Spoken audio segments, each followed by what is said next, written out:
It began the way the worst nightmares begin. Quiet, unsettling, almost unreal. A strange tension moved through the air, heavy enough to make people stop and listen. Clouds clung to the sky like bruises.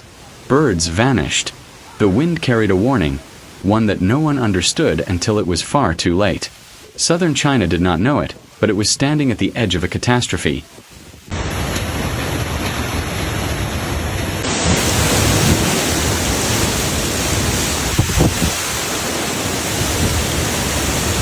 One so violent, so relentless, that within a few hours it would tear through cities, rewrite landscapes, and shatter lives. What approached wasn't a storm. It wasn't a simple typhoon. It was something far more ruthless, something that seemed determined to destroy everything in its path. Something that didn't just land. It attacked. The first signs were subtle. A sudden gust strong enough to rattle windows. A low, distant roar that felt like it came from deep inside the earth. Street signs trembled. Doors slammed on their own.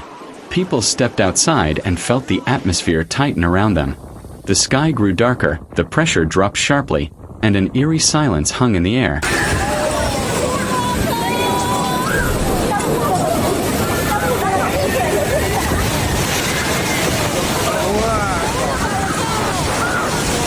As if the world itself was holding its breath. Then the winds began to rise. 60 miles per hour. Then 80. Then 100. The escalation was so fast, so unnatural, that people watched trees bend and sway violently in what felt like slow motion. The air grew sharp and aggressive. Leaves, dust, and debris spiraled down streets. From the hills to the coastline, everything began to shake. Within hours, southern China was staring directly into the face of a monster. The winds smashed past 120 miles per hour, then 140, then 150. Storm shutters clanged. Windows cracked. Sirens wailed across multiple districts, warning everyone to take cover. Cities like Guangzhou, Shenzhen, and Zhangjiang were suddenly locked in a battle they were never prepared for.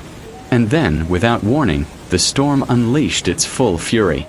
Wind screaming at nearly 170 miles per hour slammed into buildings with the force of a freight train. Rooftops ripped away and flew into the sky like torn sheets of metal. Entire balconies snapped off high-rise apartments. Glass shattered from tower after tower, falling in deadly waves onto the streets below. Shopping signs twisted like paper ribbons. Trees were torn from the ground, roots and all, leaving deep pits in the earth. Power lines snapped, sparking violently before collapsing into the flooded streets. Neighborhoods fell into darkness as transformers exploded in blinding bursts of blue light. Entire districts were plunged into black silence broken only by the roar of the wind and the crash of collapsing structures. It was chaos unlike anything the region had witnessed in decades. In Shenzhen, eyewitnesses described the storm as something alive. The wind clawed at buildings. It screamed through cracks and tore at metal. It lifted motorcycles off the ground, flipping them through alleyways. Cars rolled like they weighed nothing. Road signs bent backward. Steel beams twisted. The air was filled with debris, shards of plastic, wood, metal, flying at terrifying speed. People scrambled for shelter. Mothers clutched their children. Elderly residents were dragged indoors as the wind tried to pull them off their feet. Dogs howled, panicked and confused. Store owners nailed boards over their windows, only for those boards to be ripped away seconds later. Sirens echoed across the city, but their sound was barely audible over the howling roar swallowing the sky.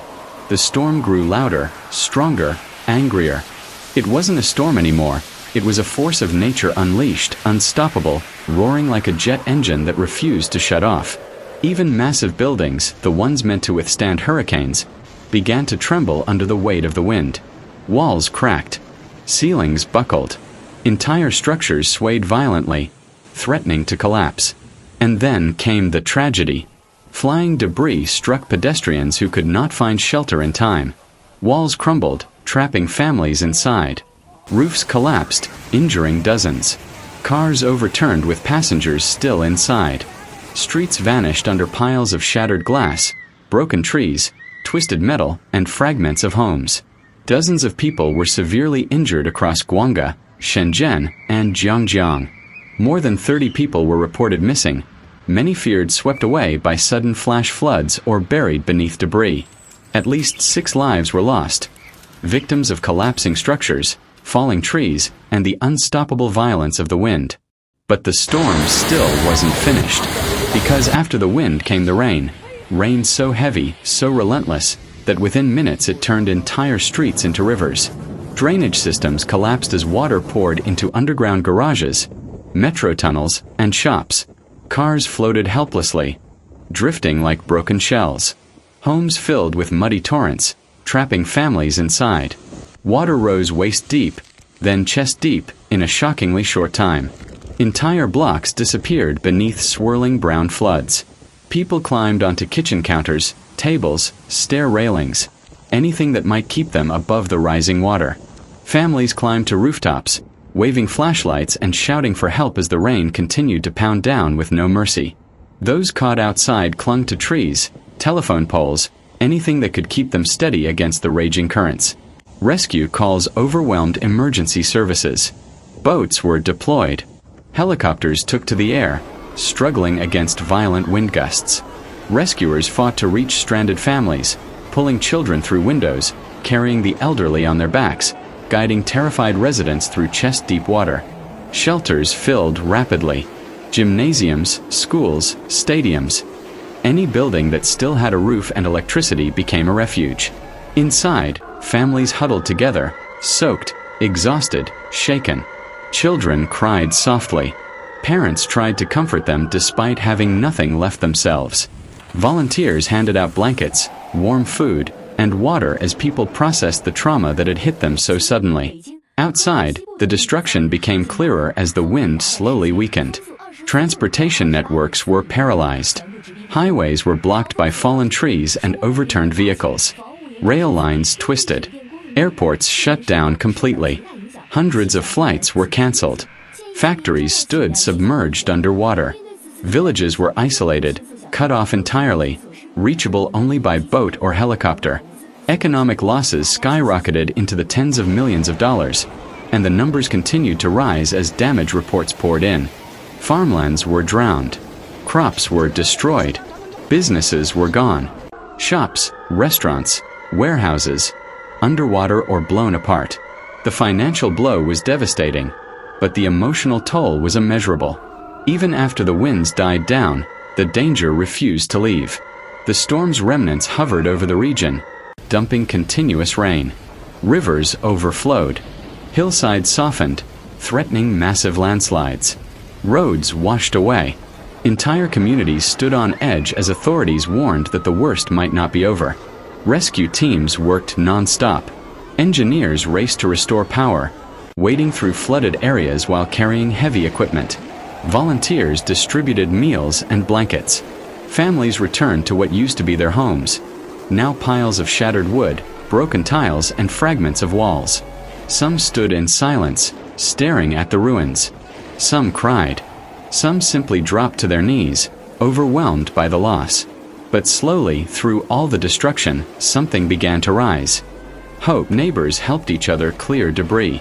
People shared food and water.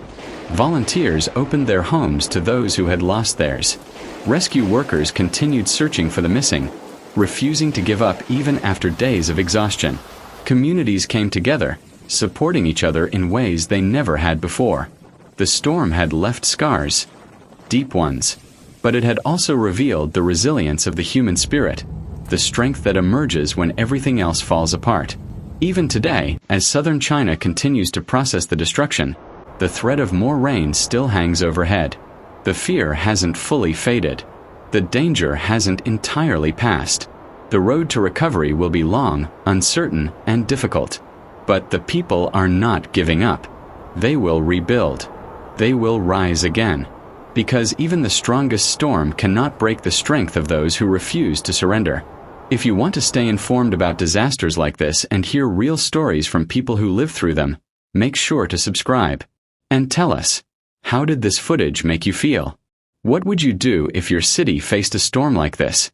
Your thoughts matter, and your voice matters. Stay safe. Stay alert.